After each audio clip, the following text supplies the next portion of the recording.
नमस्कार। आज मु स्वागत करुच्ची आज वीडियो को आपण मानू।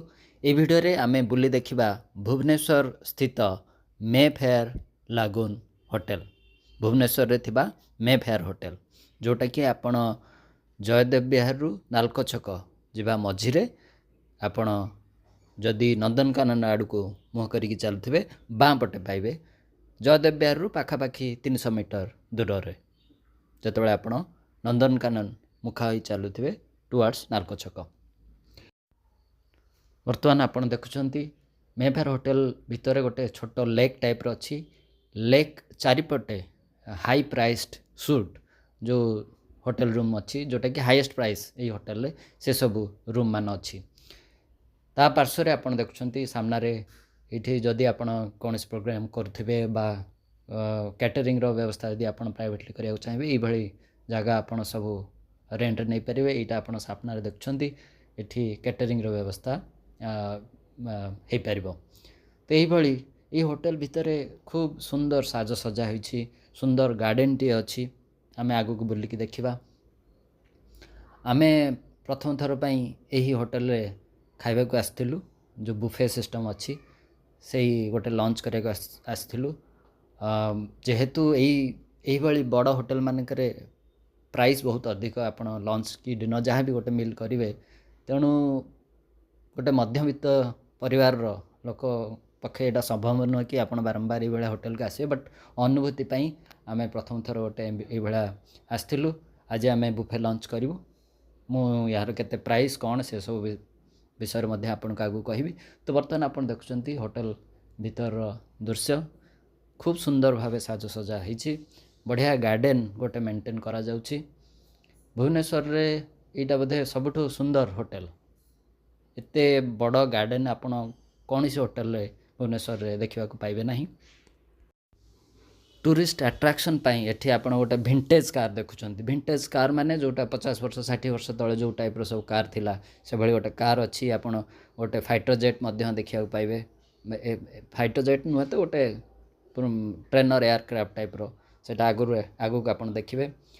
एवं विशाल होटल बढ़िया लबी सब बढ़िया बारांडा एवं विभिन्न स्थान रे बढ़िया बढ़िया सोफा सब पकई रखछंती। तो गेस्ट माने विभिन्न जगार बसी समय बिताई पारे। तेणु ये होटल को आपण आसिले गोटे नुआ प्रकार अनुभूति आपण ये करें।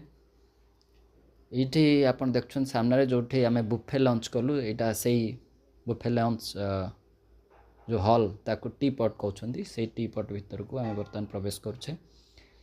सामने आप देखिए विभिन्न प्रकार व्यंजन आम देसी विदेशी कॉन्टिनेंटल जोटा आम कहे विदेशी से सब खाद्य ये पाइबे। भेज नॉन भेज सब प्रकार।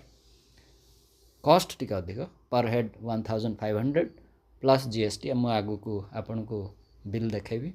तो ये देखो ये सब नॉन भेज आइटम अच्छी स्टार्टर तापरे आगू को सब प्रकार भेज आइटम अच्छी। भात रुटी नान आपन जहाँ ऑर्डर देबे सब आसो। जेहेतु बुफे आपनकर बाय चॉइस आपन जहाँ चाहिए। आम सांगे जड़े बंधु जाऊे आज लंच रे भाग नेले आम सहित मिसी खाइले सी तो प्याज रसुण भी खाते तेणु सी जहाँ ऑर्डर देले सी आणिकी देले। तेणु ये सब आप देखुं सामना यहाँ देखु आपनकर डेजर्ट सब प्रकार डेजर्ट ये विभिन्न प्रकार मिठा केक छेनापोड़ ठू आरंभ करी आपन रसमलाई विभिन्न प्रकार केक लड्डू सब प्रकार जिनस ये आपन पाइबे। ए बर्तमान आपन देखुं आम बंधु भोजन करुँच विभिन्न प्रकार आइटम सब जहाँ चॉइस आपन निजे चॉइस करके आणबे एवं भोजन करेंगे। तो प्रथम थर पर आम ये होटल रे गोटे आम 3 जन जाइलु बुफे लंच कलु। आमर बिल आपन देखिए आगु को टिके हायर एंड रोचे बिल टी यहाँ देखु बिल 5306 टंका आमर टोटल बिल है। यहाँ आमर पर प्लेट 1500 प्लस जीएसटी मिसेकी 5306। तो ये प्रथम थर पर आम गोटे एक्सपीरियंस नवा को जाइलु। भोजन क्वालिटी भल थिला। ए भोजन ठू बड़ी की होची ये जो अनुभूति ये गोटे होटल रे जिबा बसिबा एवं ତା ସହର ଭିତରେ ଯେଉଁ ଆମର ବ୍ୟସ୍ତମୟ ଜୀବନ ଭିତରେ ଏତେ ବଢ଼ିଆ ଗୋଟେ ୱେଲ୍ ମେଣ୍ଟେନ୍ଡ ଗାର୍ଡ଼େନ୍ ସେ ଆପଣ ହୋଟେଲ ଭିତରେ ଦେଖିବାକୁ ପାଇବେ। ଦେଖନ୍ତୁ ୱାଟର ଫାଉଣ୍ଟେନ୍ ଖୁବ୍ ସୁନ୍ଦର ଭାବରେ ସବୁ କିଛି ମେଟିକୁଲସଲି ସବୁ କରାଯାଇଛି।